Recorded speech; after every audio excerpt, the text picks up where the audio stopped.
Inumpisahan ko na po pala yung video natin na to. Ayan, sa luto na yung mga kakanin natin na pa-order. Bali, puto, maha at saka kalamay.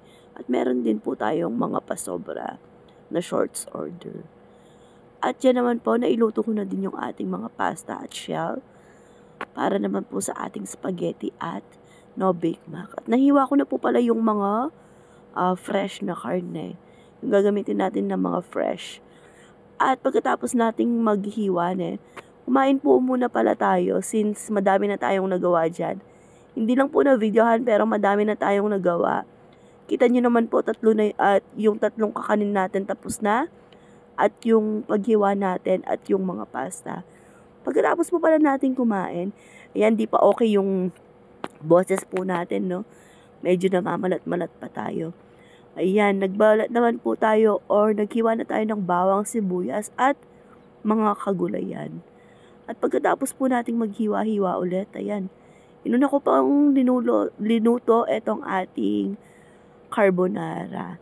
Bali yung first time, yung unang time po na po-order natin ay 2 p.m. Yan po ay 341K bundle pero nag-add siya ng 200 dahil nag-upgrade po siya ng carbonara, kalamay, at saka yung pansit gisado. Pagkatapos po nating maluto yung ating carbonara, hinayaan po muna natin dyan para masipsip pa nung pasta yung sauce ng carbo. Ayan, si asawa na po pala yung nagluto ng bechamel. Kay asawa ko na po pinapaubaya, ayan. Dahil matagal pong haluin yan para may mailuto pa tayong iba. Yeah, at saka yung spaghetti sauce natin at saka yung Big Mac sauce po natin na red na iluto na din natin. Kasi hindi po magkakalayo yung time ng order natin or yung delivery natin. 2 p.m. at saka 3 p.m. Ito po palang pansit gisado ay pinag-isa na natin na iluto.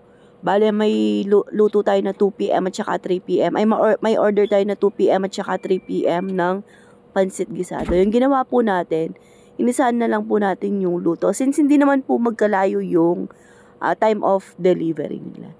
At ayan po, no, lalagyan natin ng tubig yan, tapos papakuluan lang po natin yung gulay at iahahon po natin. At ayan, luto na po siya. Ilalagay na natin siya sa kanyang bilao po.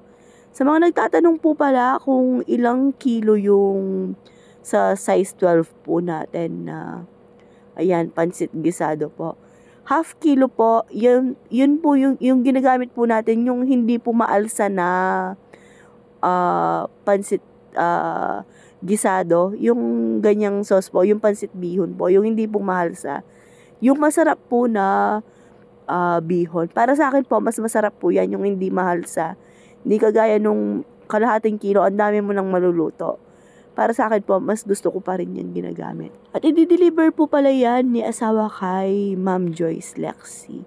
Ayan, pansit gisado, carbo at saka kalamay. At may delivery charge po pala tayo mga kasawlo pag sa promo. Kasi hindi po kasali sa pamasahe yung promo natin, yung costing niya. At meron din po pala tayong mga shorts order. At ayan po, yung kay Ate Lorna na po yan. Yung wala pong laman na bilao na yan, yan pa lang po yung pang kanton. Hinuli ko na po yung kanton kasi madali lang naman po siyang lutuin. Hindi siya matrabahong lutuin po. Hindi po kagaya ng no bake mac, spaghetti, ano pa nga ba. Kasi kailangan mo pa dong magpakulo ng pasta, magigisa ka pa ng bechamel, tapos magluluto ka pa ng bechamel, tapos lulutuin mo pa yung red sauce niya. At ayun na po pala yung order ni Ate Lorna, no? 341K bundle, pero nag-add siya ng 100 dun sa no bake mac. Ayan, maha, puto, pansit canton, pansit gisado, no bake mac, at saka yung spaghetti. Bago mag 3 p.m. po ay nakaalis na dito si asawa. At ayan, may sobra tayo na pasta. Nilagay ko dun sa konting sauce. At ayan, naka 120 po tayo na tip today from Ate Lorna and Ma'am Joyce.